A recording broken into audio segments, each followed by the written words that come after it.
United Talino Warriors ay isang panlipunan at profesional na organisasyon.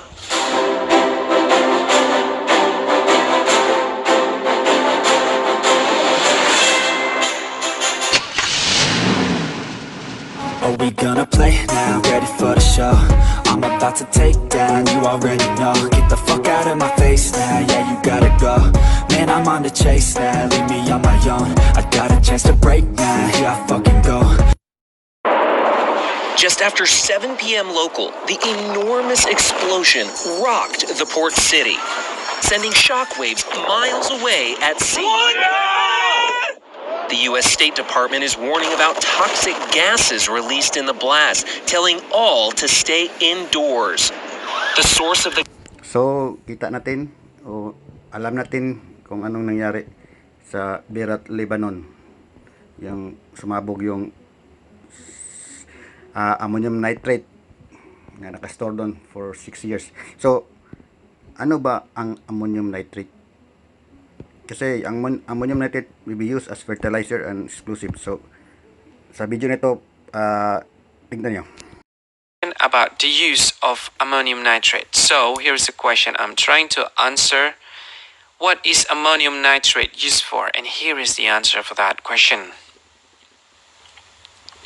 Although it is mainly used for fertilizer that is used in plants, it can be used for explosives as well. It was sometimes used for blast away earth to make firm ponds.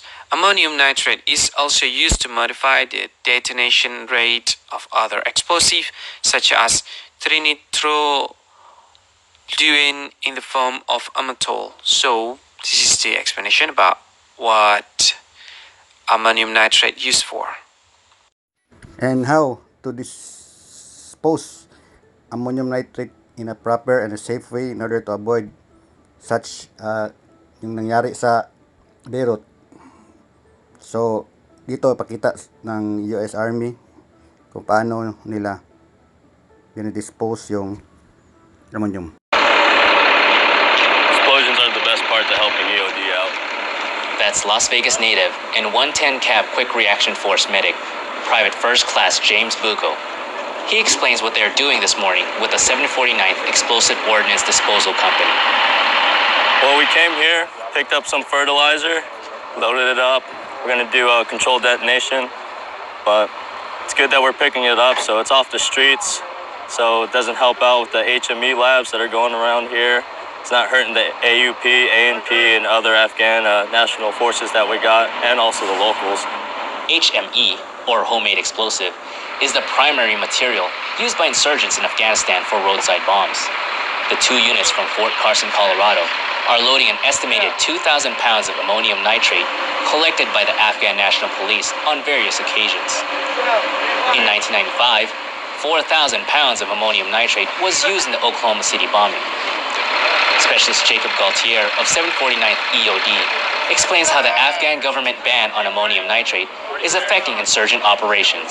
They have to make their own HME now instead of just buying this at a farming store or somewhere where you get, fertilizer and just grounding it down. That's how easy it was. Now they're having to switch to making their own. So it's really helping out. Once the truck was loaded, the convoy moved to a safe area, away from civilians for the controlled explosion. EOD team leader from Washington, North Carolina, Sergeant First Class Charles Deans, explained what will happen next.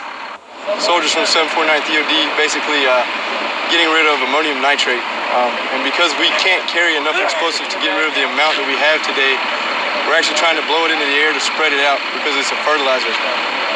And we picked this spot in between the mountains so that the mountains can channel the blast wave up and away from any homes or fobs in the area. Sergeant Deans continues to explain the benefits of destroying the fertilizer. Here in the next year or so after the rainy season, this will probably be one of the greenest areas in Afghanistan for a couple of months. So yeah, it's pretty good for the environment, doesn't hurt anything. After placing the explosive charges with the fertilizer, the soldiers moved to a safe distance to view their work. AOD, this is Red 4. You're clear to blow when you're ready. Reporting for the 319th Mobile Public Affairs Detachment outside of Kandahar City, Afghanistan. All stations, this is net. Fire in the hole, fire in the hole, fire in the hole. Go. I'm U.S. Army Staff Sergeant Walter Tallons. There you go.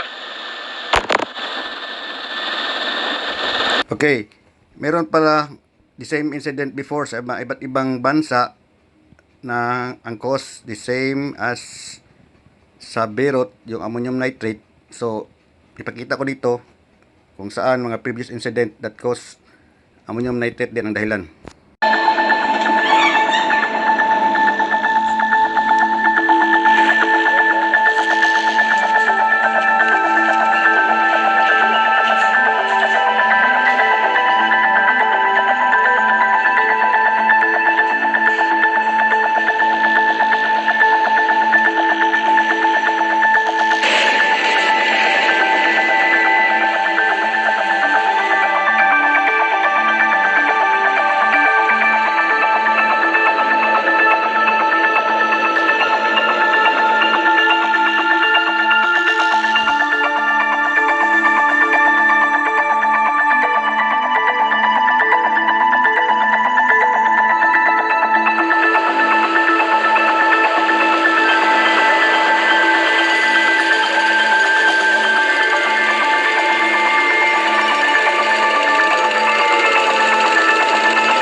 Ito, sa video na ito, magpakita dito kung saan nanggaling yung ammonium nitrate na sumabog just recently sa Beirut.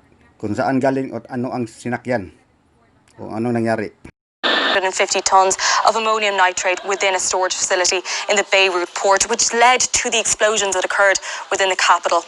We wanted to find out as much as we could about this. So first of all, we found this publication called shiparrested.com. Now, it looks into legal affairs in relation to maritime activities. This particular article was published in 2015, and it talks about a ship called the Rosus. Now, the Rosus set sail from Georgia. Its intended destination had been Mozambique, but it stopped in Lebanon in Beirut, and that's where it stayed. Now, according to the publication, it had stopped in Lebanon due to technical difficulties, but then a legal battle ensued with regards to the crew that had been left abandoned.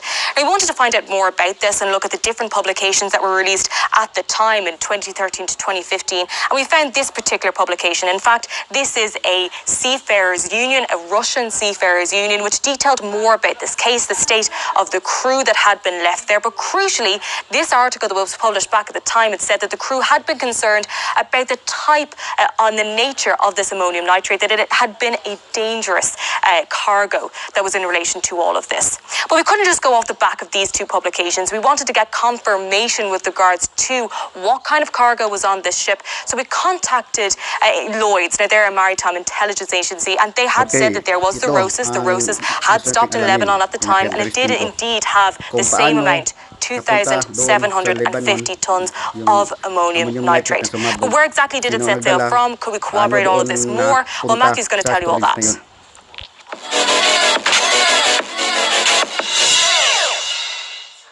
We cross-referenced information about that Moldovan flagship, the Rosus, which you can see here with two independent sources which log information about vessels, the International Maritime Organization and Aquasis. And using that information, we then looked onto marine traffic, open source materials about how ships move and their previous track. And the coordinates that they sent us in an Excel spreadsheet led us to create this map ourselves on Google to show the route that the Rosus took from here in Georgia on its route where intended to go to Mozambique.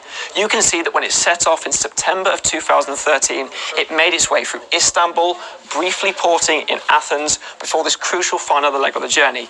Here it ought to have turned south through the Suez Canal or to its intended destination of Mozambique. But you can clearly see here it made its way towards the Lebanese capital of Beirut, where it made port in November the 20th, 2013. There we know it was stationed in different loading bays for an extended period of time until 8 months later it was last recorded in Beirut in August 2014 by marine traffic. So we now know the route that the Rosas took that caused it to end up in the Lebanese capital, but we still needed to know why it was there for a period of time and what happened to the contents of the ship and its crew. And that led us to contact the International Transport Workers Federation. They sent us this email. They explained that they had dealt with a legal case about this vessel in 2014, and this is what they told us here. You can see that various different authorities, administrations were contacted to intervene and assist with this case. They said the ship was likely detained for a long period of time because no money was available for the payment of wages and the crew was not allowed to leave the ship. But also crucially here, the cargo owner disappeared with the cargo documents of the Rosas. This likely meant that the ship was left unattended and abandoned.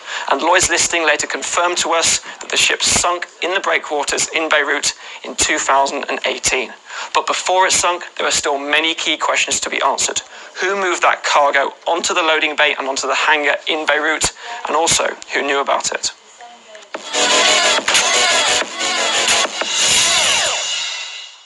And there certainly were red flags about this. We know that the IMO had issued their own guidance in relation to this particular substance back in 2017. Just some points here that avoid storage of combustible or incompatible sources of heat nearby, advising and being aware of the decomposition process in relation to this particular cargo. But it's not just this. We have Lebanese lawmakers publishing on social media saying that there's publicly available letters that have been published urging action to be taken with regards to this cargo. So questions remain as to why all these red flags were there and crucially why they were ignored. Which works better for getting rid of nail fungus, apple cider vinegar or tea tree oil? Most doctors tell patients to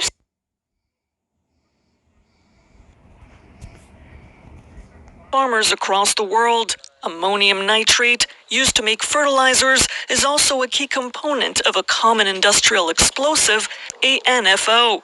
But in the past century, the chemical has also caused blasts that have killed hundreds of people. And that's what Lebanese authorities say happened in Beirut. Although the chemical generally doesn't explode without a catalyst, under certain conditions it does. If it heats up, parts of it turn into gas, pressure increases, and then it explodes. In Beirut, it seems extremely large quantities were seized on a ship and stored in warehouses since 2014. Okay, alaman natin kung ano ang ammonium nitrate as fertilizer and as explosive. So, be careful tayong lahat and be responsible. And dapat natin ipanalangin, pray yung mga biktima doon sa Beirut. Manalangin tayo sa kanilang recovery.